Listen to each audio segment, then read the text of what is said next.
Hello and नमस्ते, स्वागत छ हजुरहरूलाई नेपाल अनलाइन स्कुल च्यानलमा। आज हामी बिबिएस फोर्थ इयरको कोर्पोरेट फाइनेन्स पढ्न जाँदैछौँ है त। र यस कोर्पोरेट फाइनेन्सको चाहिँ आज हामी च्याप्टर 8मा रहेका छौँ, financial planning and the forecasting. यसमा चाहिँ हामीले चाहिँ financial planning and the forecasting भनेर चाहिँ यससँग सम्बन्धित कन्सेप्टहरू पढ्न जाँदैछौँ। जस्तै हामीले चाहिँ कति एसेट्सहरू इन्क्रिज गर्ने, कति एसेट्सदेखि लिएर सेल्सहरू इन्क्रिज गर्नेदेखि लिएर अन्य कन्सेप्टहरू चाहिँ पढ्न जाँदैछौँ। र यस च्याप्टरबाट चाहिँ हाम्रो 15 मार्क्समा अर्थात् लङ क्वेसनमा पनि सोध्ने गरिन्छ क्वेसनहरू, र 2 मार्क्सदेखि भनौँ न 2 मार्क्सदेखि 15 मार्क्ससम्म चाहिँ क्वेसनहरू चाहिँ सोध्ने गरिन्छ है त। र विशेष गरी चाहिँ हाम्रो एक्जाम नजिकैको भएको कारणले गर्दाखेरि हामी डाइरेक्टै यसरी जुन हाम्रो इम्पोर्टेन्ट क्वेसनमा मात्रै जान्छौँ। र विशेष गरी हाम्रो चाहिँ यहाँ हेरौँ त, जुन हाम्रो अहिलेसम्म चाहिँ एक्जाममा यस्ता क्वेसनहरू आएको रहेछ है त। र अब हेरौँ जुन चाहिँ 2076मा है त, 2076मा चाहिँ यसरी हामीलाई सर्ट क्वेसनमा सोधेको रहेछ है त। सर्ट क्वेसनमा चाहिँ सोधेको रहेछ। र अब हेरौँ त हाम्रो के छ यसमा, राइट है त, right short notes on the importance of the financial plan है त। फाइनेन्सियल प्लानसँग सम्बन्धित चाहिँ हामीले यसको बारेमा चाहिँ केही कुराहरू लेख्नु पर्यो, इम्पोर्टेन्सको बारेमा नोट्सहरू लेख्नु पर्यो, जुन चाहिँ हाम्रो 2 मार्क्सको लागि रहेछ है त। यहाँ हाम्रो यसरी चाहिँ फाइनेन्सियल प्लानसँग सम्बन्धित चाहिँ हामीले यसरी नोट्सहरू लेख्नुपर्ने रहेछ। हेरौँ है त, the financial plan refers to the projection भने चाहिँ हाम्रो के रहेछ, फाइनेन्सियल प्लान भनेको चाहिँ एउटा प्रोजेक्सन रहेछ, एउटा प्रोजेक्टेड रहेछ, एउटा एस्टिमेसन रहेछ है त, of the future financial course of action to be carried out for efficient execution of the operating plans and effective accomplishment of corporate objectives भन्ने कुरा रहेको छ। Financial plan provides road map for guiding, coordinating and controlling the firm's financial action in order to achieve its objectives भनेको छ। अर्थात् हामीले अहिलेसम्म पढ्दाखेरि चाहिँ के बुझ्यौँ भन्दाखेरि एउटा फाइनेन्सियल प्लान भन्ने बित्तिकै एउटा यो त प्लान हो नि त, एक्चुअल रिपोर्ट हो त होइन, भनेपछि यो त एउटा हाम्रो इस्टिमेसन मात्र रहेछ, but it is not actual, तर एउटा हाम्रो अनुमान चाहिँ रहेछ है त। र जुन हाम्रो फाइनेन्सियल प्लान भन्ने बित्तिकै एउटा हाम्रो फ्युचरमा चाहिने जुन हाम्रो फाइनेन्सिङ भनौँ न, फाइनेन्सियलसँग रिलेटेड जुन हाम्रो कुराहरू हुन्छ त्यसको चाहिँ एउटा प्रोजेक्सन, एउटा प्रोजेक्टेड भनेर बुझिन्छ। जस्तै हाम्रो चाहिँ हामी चाहिँ अहिले इयर 0मा छौँ र पछि गएर हाम्रो इयर 1 हुन्छ र इयर गरेर चाहिँ हाम्रो 2 हुन्छ अरे है त। इयर 1, इयर 2 र त्यसै गरी हाम्रो इयर 3 हुने गर्दछ। भनेदेखि हामी इयर 0मा बसेर चाहिँ हामीले यहाँ इस्टिमेसन गर्दैछौँ के, इयर 0मा बसेर, इयर 0मा बसेर हामीले गर्दैछौँ भने चाहिँ इयर 0मा चाहिँ हाम्रो एक्चुअली सेल्स चाहिँ है त, एक्चुअली सेल्स चाहिँ 3 लाख थियो भनेदेखि पछि गएर इयर 1मा चाहिँ अब के हुन सकिन्छ, इन्क्रिज पनि हुन सकिन्छ, डिक्रिज पनि हुन सकिन्छ। मेबी हामीले त अब इन्क्रिज नै होस् भनेर हामीले एउटा एक्सपेक्टेसन राख्न सक्छौँ भनेदेखि अब जस्तै अब हाम्रो चाहिँ ठ्याक्कै 3 लाखको चाहिँ हाम्रो 10% चाहिँ बढेर गयो भनेदेखि हाम्रो कति हुन्छ त, 3 लाखको 10%, अर्थात् हाम्रो रेसियो अनुसार यसरी बढ्दै जाने। 3 लाखको फेरि 1.1 गर्दाखेरि यसरी आउने भयो, र त्यसै गरी फेरि अर्को वर्ष पनि यसरी इन्क्रिज हुन्छ अरे भन्ने एउटा हाम्रो इस्टिमेसन भयो नि त। हो, यसलाई चाहिँ एउटा फोरकास्टिङ भनेर चाहिँ यसले हामीले मान्छौँ, जसलाई हामीले प्रोजेक्सन, एउटा हामीले प्रोजेक्सन बनाउँछ, तर त्यो एक्चुअल त होइन, तर हामीले चाहिँ एउटा इस्टिमेसन भनेर चाहिँ बुझ्न सक्छौँ। यो सेल्स भनेको चाहिँ हाम्रो यो एक्जाम्पल मात्रै चाहिँ हो है त। र यसरी चाहिँ हामीले चाहिँ हेरौँ है त, the financial plan enables a firm to identify significant action to be taken in various aspects of a firm's finance functions भनेको छ। त्यसै गरी to develop various options in the field of finance functions that can be exercised as condition changes to systematize the interaction required between investment and the financing decision to ensure that strategic plan of the firm is financially viable and to provide standard against which future financial performance is compared। र वास्तवमा हामीले financial plan भन्ने बित्तिकै चाहिँ एउटा कुरा के भन्छ भन्दा चाहिँ कम्पनीलाई कति फन्ड आवश्यकता छ र ती आवश्यकता रहेका फन्डहरू चाहिँ हामीले कुन सोर्सबाट, जस्तै एक्सटर्नल हो कि इन्टरनल सोर्स हो कि, अथवा कुन हामीले चाहिँ जुन हाम्रो क्यापिटल स्ट्रक्चरहरूको जुन कम्बिनेसन हुन्छ, जस्तै इक्विटी सेयर हो कि, कमन सेयर हो कि, अथवा प्रिफरेन्स सेयर हो कि, अथवा डिभेन्चरहरू इस्यु गर्ने हो कि, अथवा बोन्डहरू इस्यु गर्ने हो कि, अथवा हाम्रो ब्याङ्कहरूबाट लङ टर्म लोनहरू लिने हो कि, अथवा ब्याङ्क ओभरड्राफ्टहरू लिने हो कि, इत्यादि हो। यसरी चाहिँ कसरी चाहिँ कुन सोर्सहरूबाट हामीले लिने इत्यादि कुराहरू चाहिँ यहाँ रहेको छ है त। हामीलाई थाहा नै छ जुन हाम्रो फाइनेन्सिङ सोर्सहरूमा एउटा इक्विटी सोर्स हुन्छ र अर्को हाम्रो हुन्छ डेब्ट सोर्स है त। त्यो सबै कुरा हामीले एन्टरप्रेनरसिपमा अलरेडी पढिसकेका छौँ। फाइनेन्स पढ्ने स्टुडेन्टलाई त्यो त थाहा नै हुनुपर्ने हुन्छ है त। भनेपछि अब यसरी हाम्रो फाइनेन्सियल प्लान भनेपछि जुन हाम्रो यसरी व्यवसायमा आवश्यक पर्ने फन्डहरू कति छ र पछि फ्युचरमा कति आवश्यक पर्न सकिन्छ र त्यो फन्डको म्यानेजमेन्ट कुन सोर्सहरूबाट गर्दा व्यवसायलाई चाहिँ थोरै कस्ट पर्छ इत्यादि डिसिजनहरू लिने चाहिँ हाम्रो फाइनेन्सियल प्लान अन्तर्गत चाहिँ पर्ने गर्दछ। यी सबै जुन डिसिजन्सहरू हाम्रो फाइनेन्सियल म्यानेजमेन्टले गर्ने गर्दछ है त। अब यो कुराहरू भयो। यसरी हामीले थाहा भइसकेका छौँ जुन फाइनेन्सियल प्लान पनि हामीले पढेर जानुपर्ने रहेछ एक्जामभन्दा अगाडि, जुन चाहिँ 2076मै सोधेको रहेछ। र अर्को क्वेसन चाहिँ हाम्रो what are the elements of the strategic plan है त। स्ट्राटेजिक प्लानको चाहिँ हाम्रो इलिमेन्ट्सहरू के हो रहेछ भन्दाखेरि अब हेरिहालौँ त।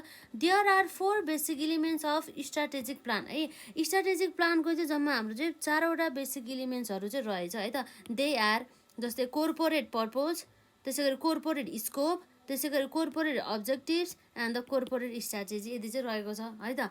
हाम्रो चाहिँ यसरी स्ट्राटेजिक प्लानको चाहिँ इलिमेन्ट्सहरू है त जम्मा पोइन्ट्स मात्रै पढ्नुपर्ने चाहिँ एउटा कोर्पोरेट है त। सबैमा कोर्पोरेट छ। हाम्रो के मात्रै पढ्नु पऱ्यो भन्दा चाहिँ पर्पोज, स्कोप, अब्जेक्टिभ, स्ट्राटेजी।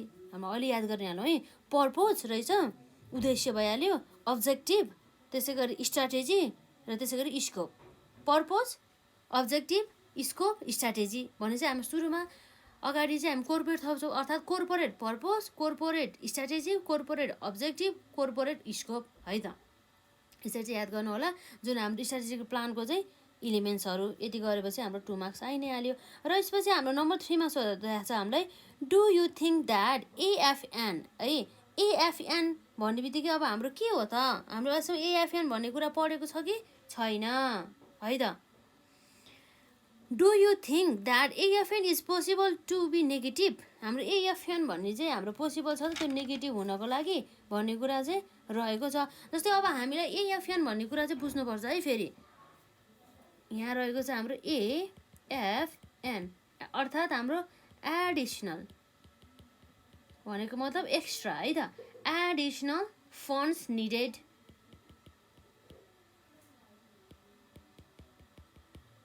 यो कुरा आयो। एएफएन भन्ने बित्तिकै हाम्रो एडिसनल फन्ड निडेड अर्थात् हामीलाई चाहिँ एक्स्ट्रा एमाउन्ट अफ मनी चाहिँ आवश्यकताको बारेमा चाहिँ यसले कुरा गर्ने भयो। अब हेरौँ त हामीलाई आवश्यकता पर्ने एमाउन्ट अफ द मनी चाहिँ हाम्रो नेगेटिभ हुन्छ त, माइनसमा आउँछ त भन्ने कुरा रहेको छ। इफ सो यदि त्यस्तो हो भनेदेखि नेगेटिभ आउँछ भनेदेखि वाट डज इट मिन्स, यसको अर्थ के हो त? यदि हाम्रो एएफएन नेगेटिभ आउनुको अर्थ के हो त भन्दाखेरि हेरौँ है त। AFN is possible to be negative हो। हाम्रो के रहेछ त? हो एएफएन चाहिँ हाम्रो नेगेटिभ पनि हुन सकिन्छ भन्ने कुरा भयो है त। र यसको मतलब के रहेछ हेरिहालौँ है त। The negative AFN result if the total of हाम्रो यहाँ रहेको छ spontaneous financing and the addition to retain earning is greater than the required additional investment in the assets. यति कुरा रहेको रहेछ है त। भनेपछि के रहेछ त हाम्रो एएफएन नेगेटिभ हुनुको कारण है त। If the total of spontaneous financing and addition to retain earning is greater than the required additional investment in the assets. यसको मतलब के भन्दाखेरि चाहिँ हामीलाई जति एमाउन्ट अफ मनी चाहिँ लगानी गर्नु परेको छ अथवा जति एमाउन्ट अफ मनी आवश्यकता छ त्योभन्दा पनि बढी चाहिँ हामीसँग चाहिँ अलरेडी अभाइलेबल रहेको एमाउन्ट अफ मनी रहेछ। जस्तै यसको मतलब चाहिँ हामीसँग 20,000 थियो अरे, तर हामीलाई जस्ट कति मात्रै चाहियो त 19,000। यो भनेको त यसले। तर हाम्रो एएफएन इज नेगेटिभ भनेछ, is greater than the required additional investment. अर्थात् हामीले चाहिँ यसरी गयो सुरुमा, तर हामीलाई कति एमाउन्ट अफ मनी चाहिन्छ भन्ने हेर्ने हो नि त। त्यही भएर चाहिँ सुरुमा हामी चाहिँ 19,000 हामीलाई चाहिएको रहेछ, तर हामीसँग अर्निङ कति रहेछ 20,000 हो। यसरी चाहिँ हाम्रो नेगेटिभ आउन सकिन्छ है त। नेगेटिभ भयो त्यो कुरा छ। अब negative AFN means surplus of the capital. हामीसँग चाहिँ बढी एमाउन्ट अफ मनी भयो भन्ने कुरा रहेको छ। हुन त यसमा हाम्रो सरप्लस एमाउन्ट अफ मनी कति भयो? हाम्रो यो सरप्लस 1000 छ र यसरी भन्नु पनि 1000 नै रह्यो भनेको हाम्रो सरप्लस भयो। जस्ट हाम्रो चाहिँ पहिला हामीले सुरुमा इन्भेस्टमेन्ट राख्यो, त्यसपछि हामीसँग भएको अलरेडी अभाइलेबल है त, अलरेडी अभाइलेबल अफ फन्ड, त्यो कुराहरू भयो। अब हेरौँ त हाम्रो के छ यसमा। Negative AFN means surplus of the capital which the company may use to pay off part of the debt, increase dividend distribution to the shareholders and so on। भनेपछि यसको मतलब चाहिँ के रहेछ त, कम्पनीले चाहिँ उसँग अब अझै पनि एमाउन्ट अफ मनी रहेछ नि त, इन्भेस्टमेन्ट लगानी गरिसकेपछि पनि भनेदेखि उसँग भएको एमाउन्ट अफ मनीलाई चाहिँ उसले चाहिँ जुन उसले लिएको जुन डेप्टहरू छ, जुन लोनहरू रहेको छ त्यसलाई तिर्ने र साथसाथै जुन हाम्रो सेयर होल्डर्सहरू हुन्छ, सेयर होल्डर्सहरूलाई चाहिँ डिभिडेन्ड अर्थात् लाभांशको रूपमा चाहिँ डिस्ट्रिब्युसन गर्ने भन्ने कुरा चाहिँ बुझिन्छ। भनेपछि AFN भने चाहिँ हाम्रो एडिसनल फन्ड रिक्वायर्ड भनेको कुरा आयो।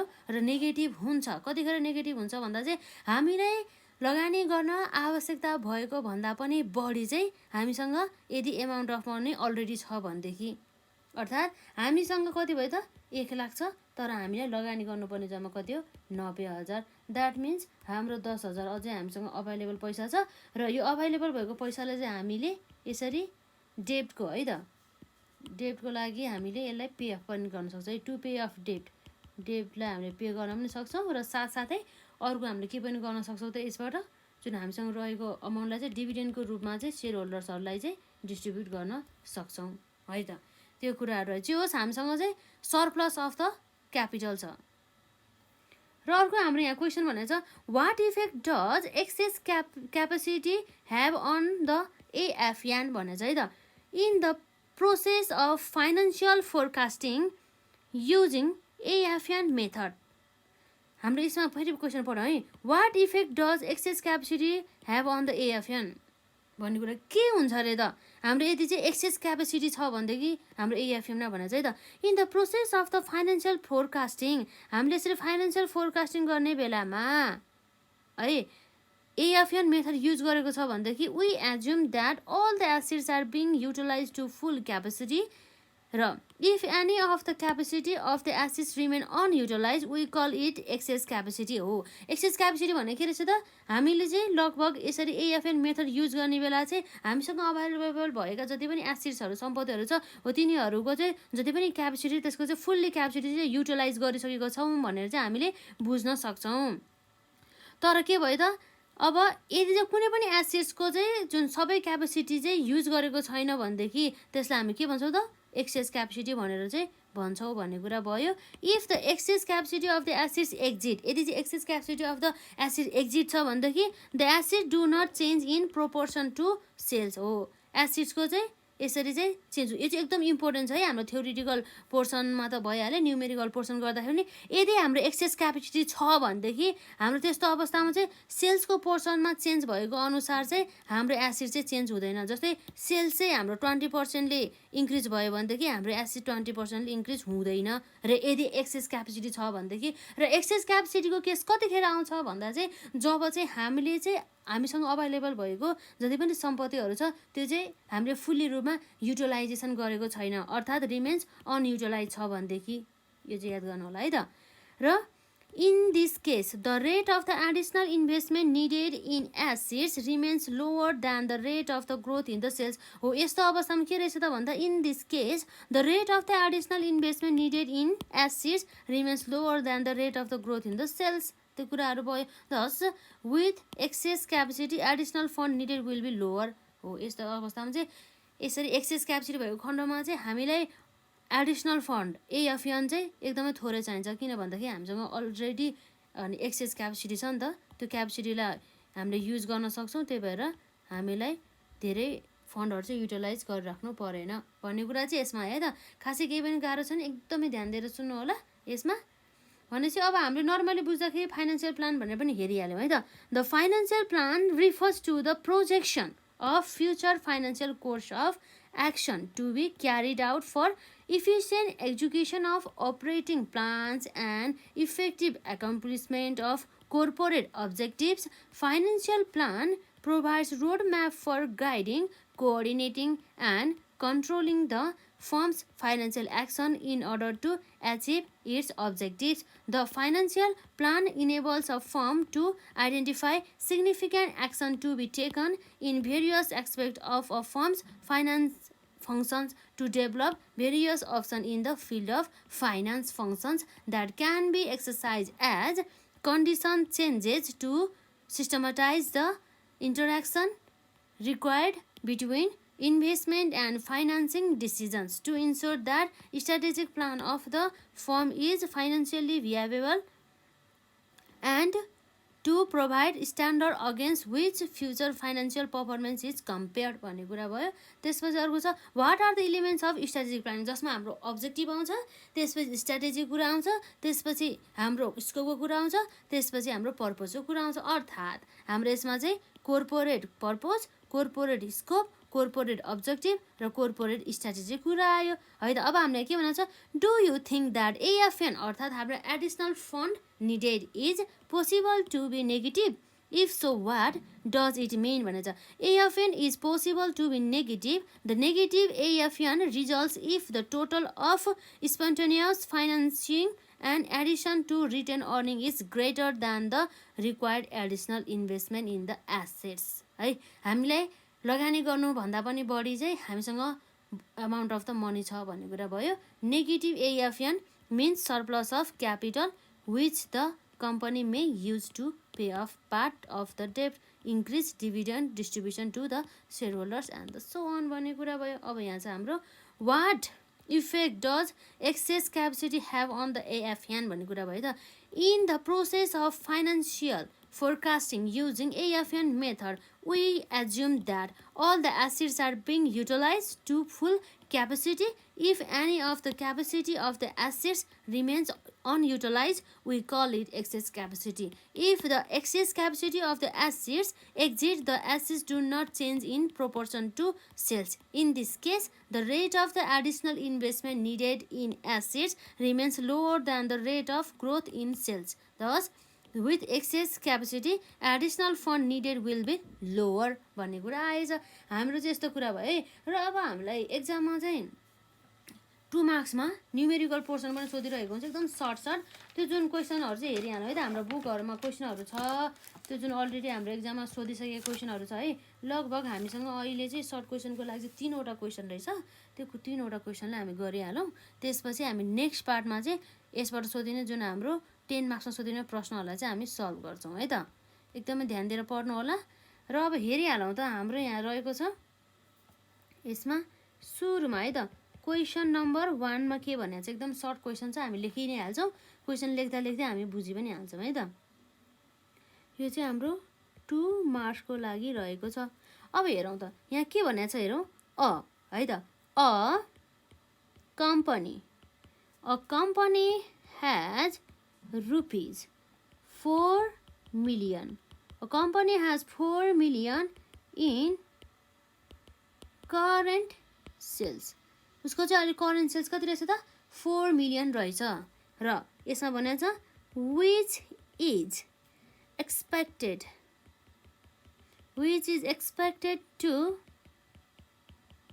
increase by है त expected to increase by 20%, 20%ले चाहिँ बढ्छ अरे नेक्स्ट इयरमा भन्ने कुरा आछ। अब हेरौँ त अब के भनेको छ यसमा अरु।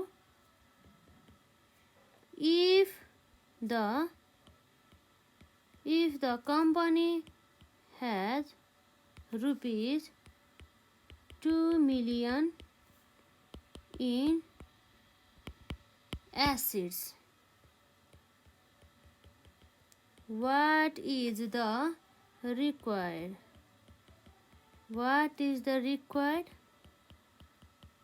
increase in assets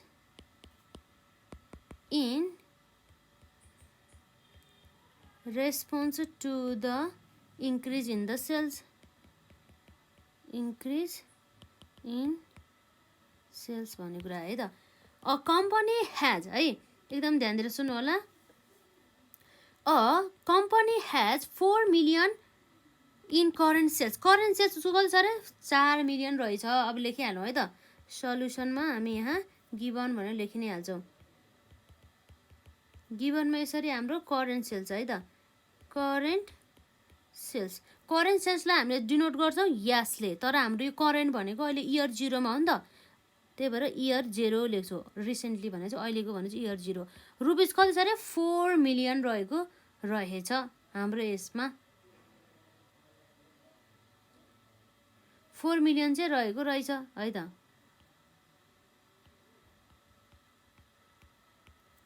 यसरी है त, यो कुराहरू भयो। र अब यसपछि अर्को छ हाम्रो, हेरौँ के भनेको छ यसमा, which is expected to increase by 20% next year. अर्को वर्ष चाहिँ हाम्रो कतिले चेन्ज हुन्छ अरे 20%ले। त्यही भएर चाहिँ अब हामी चाहिँ कतिले चाहिँ चेन्ज हुन्छ भनेर चाहिँ निकाल्छौँ है त। त्यसलाई हामीले भन्छौँ ग्रोथ। इन्क्रिज भनेपछि त बढ्या हो नि त, त्यही भएर ग्रोथ भन्छौँ। ग्रोथ इन सेल्स जसलाई हामीले डिनोट गर्छौँ। यो डेल्टा भनेको चाहिँ चेन्ज हो है, यो डेल्टा, यसलाई डेल्टा पनि भनिन्छ। यो भनेको चाहिँ चेन्ज इन सेल्स है त। भनेपछि हाम्रो कति हो 20%ले चेन्ज हुन्छ अरे। अफ कसको भन्दा चाहिँ हाम्रो यो पहिलाको सेल्स अर्थात् करेन्ट इयरको सेल्स। करेन्ट इयरको सेल्स हाम्रो छ यसमा यसरी 10 लाख बराबर भनेपछि रुपिस कति आउँछ हाम्रो 4 दुना 8 भने चाहिँ लगभग रुपिस हाम्रो 8 लाख बराबरको चाहिँ यसरी चेन्ज हुने रहेछ है त। अब हामीले यसमा के गर्नु पर्यो त, अब एसिड्समा चाहिँ हाम्रो अब अरू के भनेको छ हेरौँ त। If the company has 2 million in acids, अहिले चाहिँ कम्पनीको एसिड्स कति रहेछ त 2 मिलियन रहेछ अरे, सम्पत्ति रहेछ अरे भनेदेखि what is the required increase in the assets in response to the increase in sales. अर्थात् यो सेल्समा भएको इन्क्रिज वृद्धि अनुसार हाम्रो एसिड्समा कति वृद्धि हुन्छ अरे भन्ने कुरा सोधेका। अब हामी यहाँ निकालि नै हाल्छौँ। अहिले हाम्रो टोटल एसिड्स भनेको कति हो त, यसरी अहिले हाम्रो टोटल एसिड्स जसलाई हामीले ए भनेर डिनोट गर्छौँ इक्वल टु है त, ए भनेर चाहिँ डिनोट गर्छौँ हाम्रो चाहिँ रुपिस 2 मिलियन भनेको छ है त। 2 मिलियन भनेको छ, हामी यहाँ लेखि नै हाल्छौँ।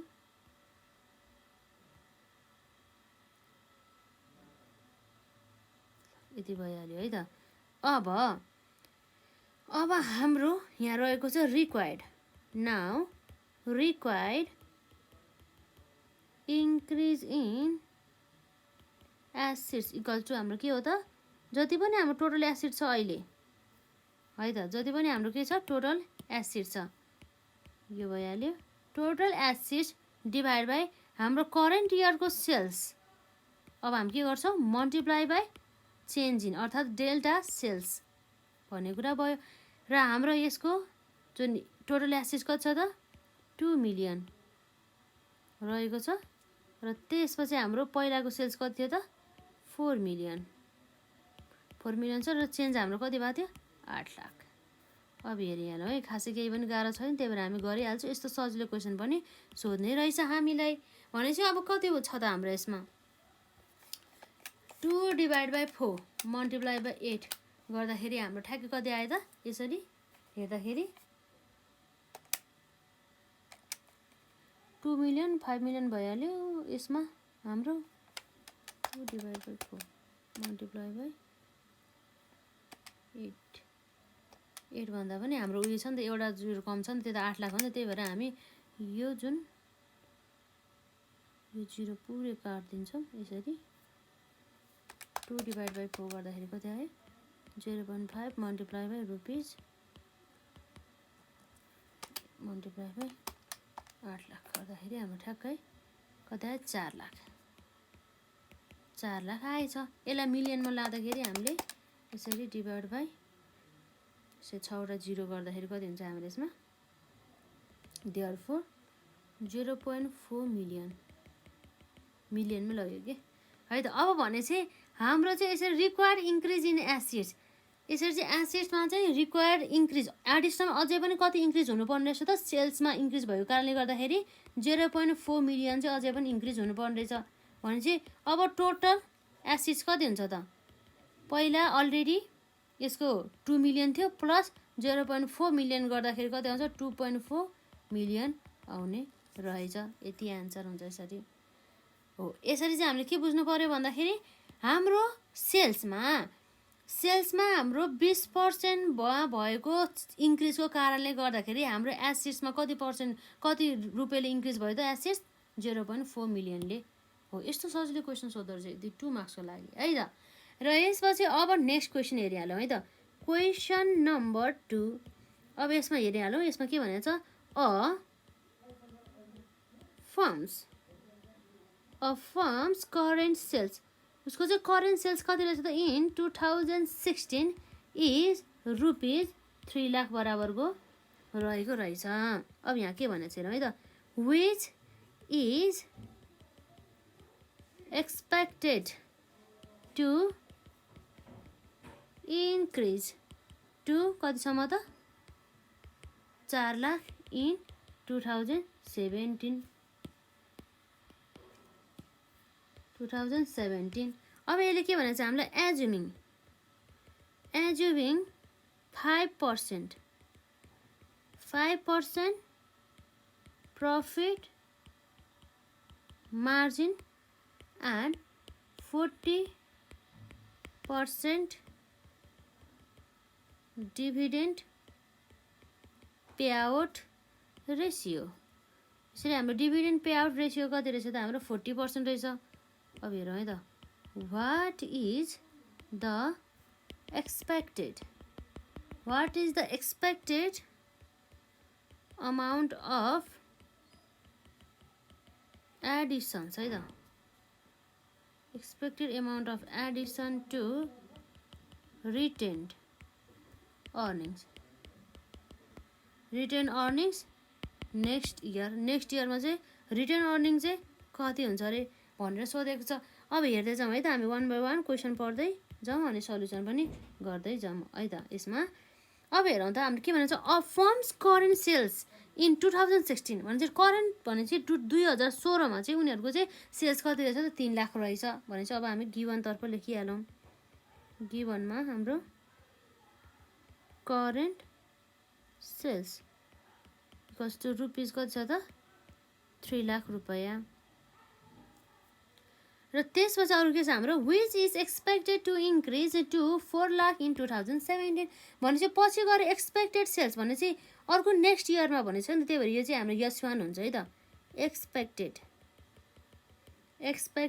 सेल्स यस1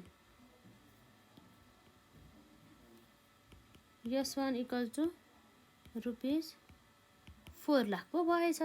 अब हाम्रो सेल्समा कति चेन्ज भएछ हेरौँ है त। त्यसको लागि चाहिँ हामीले के गर्छौँ त, यहाँ हेरौँ, चेन्ज इन सेल्स यसरी हामीले डेल्टा यस भनेर राख्छौँ, जसमा चाहिँ हाम्रो यस1 माइनस यस0 गर्दाखेरि हाम्रो कति आउँछ त 4 lakh minus 3 lakh.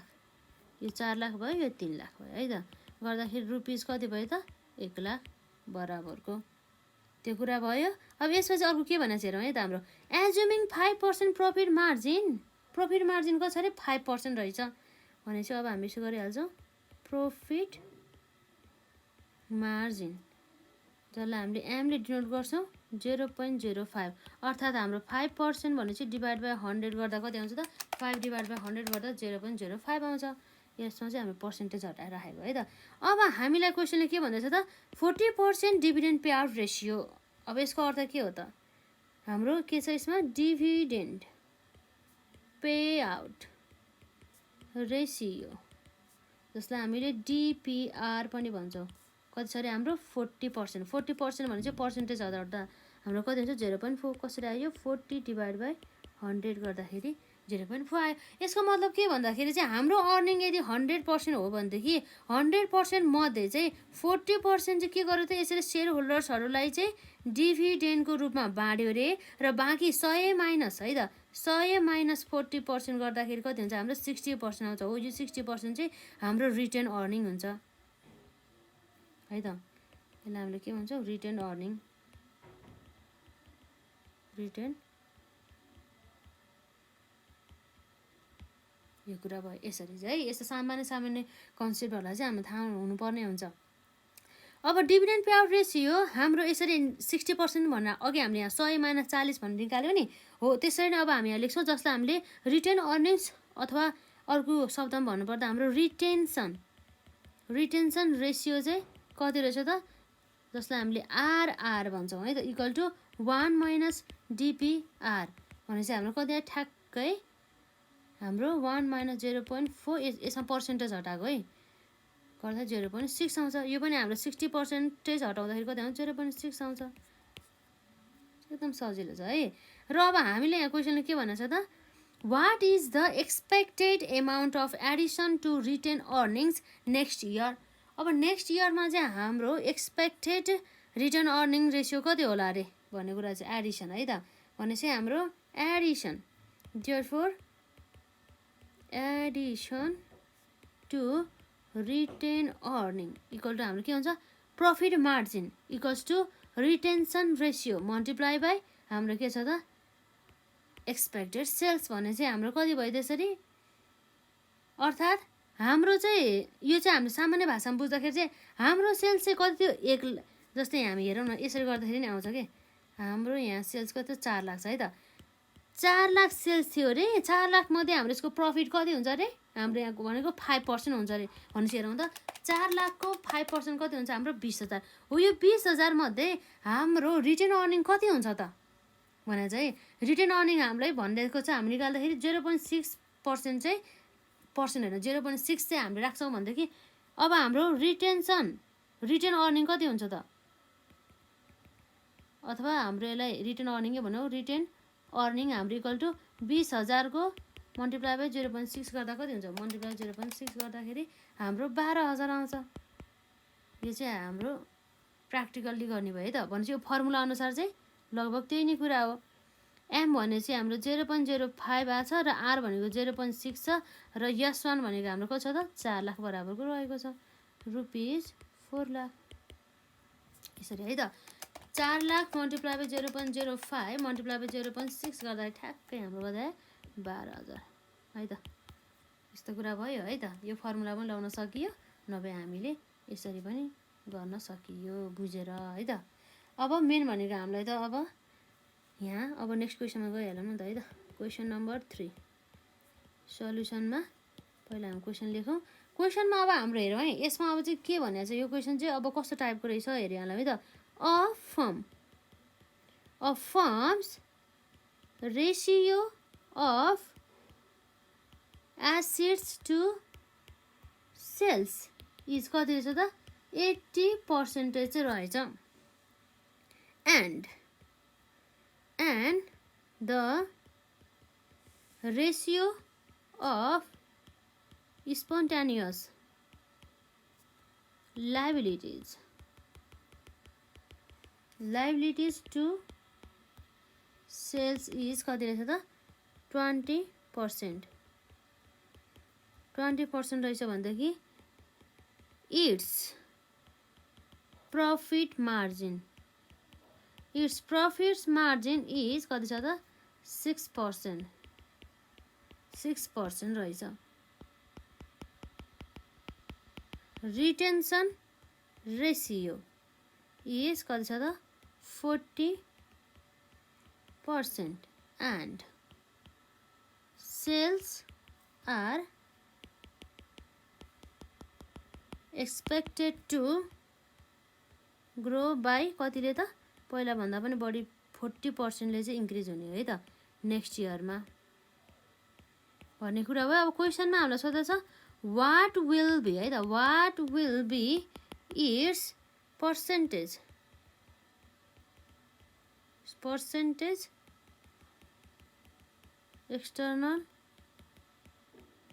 External financing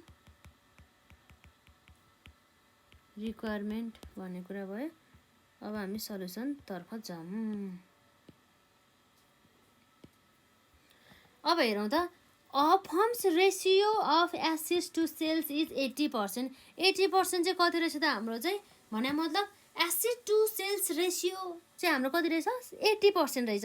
यसको मतलब हाम्रो चाहिँ टोटल सेल्स मध्ये हाम्रो के हो त 80 सेल्सको चाहिँ 80% चाहिँ हाम्रो के रहेछ त एसेट छ। अर्थात् हाम्रो सेल्स चाहिँ 100% हो भनेदेखि जुन हाम्रो एसेट चाहिँ यो 100 को चाहिँ 80% हुन्छ अरे भन्ने कुरा चाहिँ यसमा आउँछ है त। अब हेरिहालौँ त हाम्रो के हुन्छ यसमा गिभनतर्फ जाउँ है त। गिभनमा हाम्रो यहाँ रहेको छ एसेट्स टु सेल्स, एसेट्स यो भइहाल्यो, त्यसपछि डिभाइड बाई सेल्स भनेको करेन्ट है त, करेन्ट इयरको डाटा कति छ अरे हाम्रो 80% छ। अब पर्सेन्टेज हटाउँदाखेरि हाम्रो कति हुन्छ 0.8 हुन्छ।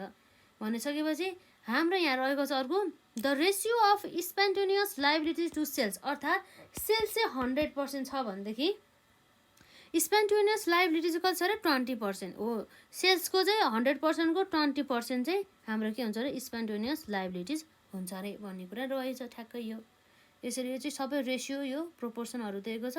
अब यसको पनि लेखिहालौँ है त। हाम्रो यसमा रहेको छ स्पन्टेनियस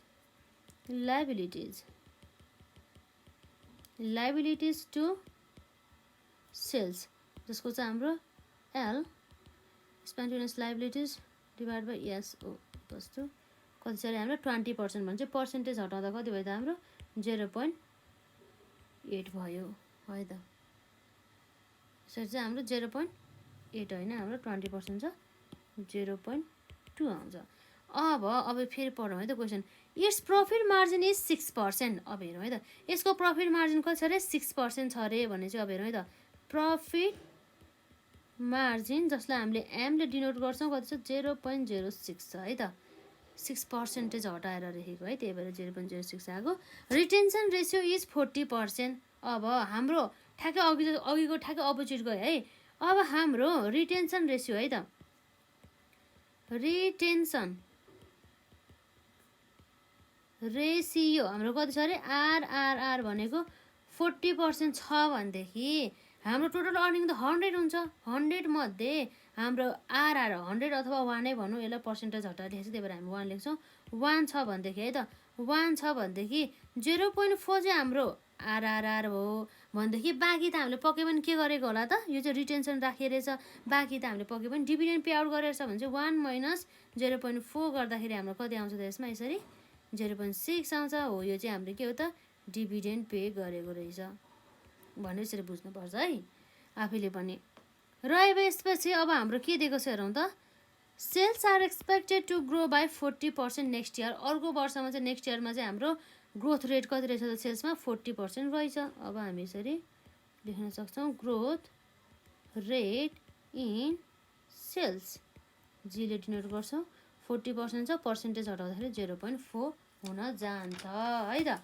यो कुराहरू भयो। अब हामीले यहाँ के सोधेको छ त, what will be its percentage external financing requirement. हाम्रो चाहिँ एक्सटर्नल फाइनेन्सियल रिक्वायरमेन्ट भने चाहिँ हामीले चाहिँ बाहिरी स्रोतहरूबाट चाहिँ यसरी अर्को एक्स्ट्रा एडिसनल फन्डहरू चाहिँ लिएर आउनुपर्छ भन्ने कुरा भयो। कति चाहिँ रहेछ त, कति पर्सेन्टेज लिएर आउनु पर्ने रहेछ भन्ने कुरा रहेको छ। हाम्रो यहाँ यसमा भनेछ, यसमा हाम्रो एन्सर चाहिँ पर्सेन्टेज है त, percentage external financing requirement is हाम्रो के छ त गिभन बाई कसरी हुन्छ, जसलाई हामीले सर्ट फर्ममा PEFR अर्थात् पर्सेन्टेज एक्सटर्नल फाइनेन्सिङ रिक्वायरमेन्ट सर्टकटमा, जसको फर्मुला हाम्रो छ एसेट्स रिक्वायर्ड माइनस हाम्रो स्पन्टेनियस लाइबिलिटिज डिभाइड बाई हाम्रो करेन्ट इयरको सेल्स, त्यसपछि अर्को आउँछ हाम्रो minus profit margin multiply by retention ratio multiply by 1 plus growth त ग्रोथ तर केमा ग्रोथ भन्दा चाहिँ सेल्समा चाहिँ ग्रोथ है त डिभाइड बाई जी। यसो गर्दाखेरि हाम्रो भ्यालु राखिहालौँ त। एसिड्समा चाहिँ हाम्रो एसिड्स रेसियो भनौँ न हाम्रो कति रहेछ त यसमा सेल्सको पोर्सनमा चाहिँ 0.8 रहेछ, 0.8 रहेछ माइनस लाइबिलिटी चाहिँ कति रहेछ त हाम्रो यसमा 2 रहेछ अर्थात् 0.2। अब यही त हो नि। अब यो चाहिँ अब हजुरहरूले बुझ्न नसक्नु होला। अब किन यो डाइरेक्ट लेखियो भन्दा चाहिँ हाम्रो ए भने चाहिँ SC divide by SO minus liabilities divide by S भनेको एउटै हो कि होइन, यो भन्नु र यो भन्नु एउटै हो कि होइन हो है त। हामी यसलाई जस्ताको सारिदिन्छौँ र त्यसपछि अब हाम्रो एसिड्स डिभाइड बाई सेल्स भनेको त हामीलाई थाहा छ, यहाँ एसिड टु सेल्स है त, एसिड्स टु सेल्स भने चाहिँ रेसियो कति रहेछ त 80% रहेछ। त्यही भएर हामी डाइरेक्टै पर्सेन्टेजहरू 0.8 राखिदिन्छौँ। र स्पन्टेनियस लाइबिलिटिज टु सेल्स भनेपछि यसको रेसियो पनि ठ्याक्कै कति रहेछ त यति आएको छ 20%। त्यही भएर 0.2 यसरी लेखिदिन्छौँ है त। माइनस अब हाम्रो यहाँ आउँछ यसरी याममा, याम भने चाहिँ प्रफिट मार्जिन 6% थियो, पर्सेन्टेज 0.06, रिटेन्सन रेसियो हाम्रो 40% थियो 0.04 मल्टिप्लाई बाई 1 प्लस ग्रोथ चाहिँ हाम्रो कति थियो त यसमा 0.4 भने चाहिँ 1 प्लस 0.4 डिभाइड बाई 0.4 यसरी चाहिँ है त। एकदमै सजिलो रहेको छ, खासै केही पनि छैन। अब यसलाई हामीले क्यालकुलेट गरिहालौँ है त। अब 0.8 माइनस 0.2 गर्दाखेरि हाम्रो कति आउँछ 0.6 माइनस हाम्रो 0.06 मल्टिप्लाई बाई 0. हाम्रो यो 0.4 है यो चाहिँ भनेपछि 0.06 मल्टिप्लाई बाई 0.4 गर्दाखेरि हाम्रो कति आयो त 0.024 मल्टिप्लाई बाई 1.4 डिभाइड बाई 0.4 गर्दाखेरि कति आउँछ त 3.5। अब कति आयो त हाम्रो यसमा 0.024 मल्टिप्लाई बाई 3.5 गर्दाखेरि हाम्रो कति आउँछ हेरौँ है 0.084 माइनस 0.6 गर्दाखेरि हाम्रो 0.516। अब यो त हाम्रो क्वेसनले के भनेको छ पर्सेन्टेजमा निकाल भनेको छ। पर्सेन्टेजमा निकाल्नको लागि मल्टिप्लाई बाई 100 गर्छौँ, मल्टिप्लाई बाई 100 गर्दाखेरि कति आउँछ 51.6% हो। हामीले एडिसनल एक्सटर्नल फन्ड रिक्वायरमेन्ट चाहिँ कति रहेछ त 51.6% भनेपछि हामीलाई टोटल रिक्वायरमेन्ट 100% मध्ये हामीले चाहिँ 51.6% चाहिँ कहाँबाट लिएर आउनु पर्यो त एक्सटर्नल सोर्सबाट ल्याउनु पर्यो। र बाँकी हाम्रो कति हुन्छ त यसमा 100 माइनस 51.6 गर्दाखेरि कति हुन्छ 100 माइनस 51.6 गर्दाखेरि हाम्रो 48.4% हो। यो चाहिँ कहाँ आयो त यो हाम्रो यो चाहिँ इन्टर्नल सोर्सबाट आउने भयो। यसरी बुझ्नु पऱ्यो है त हजुरहरूले एजम्सन। र आजलाई हामी यति नै गरौँ, मजाले प्र्याक्टिस गर्नु होला। नेक्स्ट पार्टमा चाहिँ जुन हाम्रो लङ क्वेसनहरू जुन एक्जाममा सोधिएका 2077मा सोधिएका प्रश्नहरूबाट चाहिँ हामी जान्छौँ है त। आजलाई हामी यति नै गरौँ, मजाले रिभिजन गर्नु होला। यो चाहिँ हाम्रो पार्ट 1 थियो है त, पार्ट 1।